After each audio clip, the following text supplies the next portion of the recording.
des rappels de cinquième sur les nombres relatifs et dans cette vidéo, nous allons parler de signes et de distance à zéro d'un nombre relatif. Donc un premier exemple, le nombre relatif plus 1,75. Il peut s'écrire sans le signe plus et sans les parenthèses. Son signe est positif et sa distance à zéro est 1,75.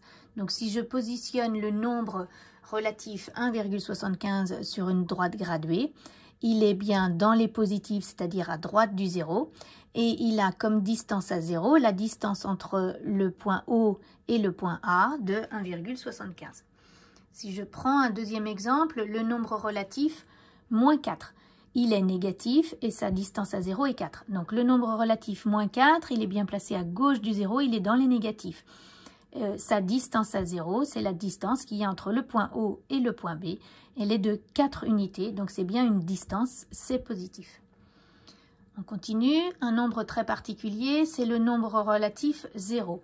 Eh bien, c'est le seul nombre qui est à la fois négatif et positif. Et sa distance à 0, c'est 0, puisqu'il est posé sur le 0. C'est-à-dire la distance entre le point O et le point d'abscisse 0, bien c'est le même point. La distance est égale à 0. Et puis enfin, quand est-ce qu'on parle de nombres relatifs opposés?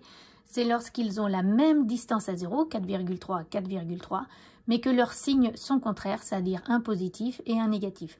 Donc si je prends le plus 4,3, il est bien à droite du 0 et sa distance à 0, c'est 4,3 unités. Si je prends le nombre moins 4,3, il est dans les négatifs ici. Sa distance à 0 est encore de 4,3. Donc ils ont la même distance à 0, mais ils sont de signes contraires. Et donc les points D et les points C, eux, sont symétriques par rapport au point O. Donc voilà pour les nombres relatifs de cinquième.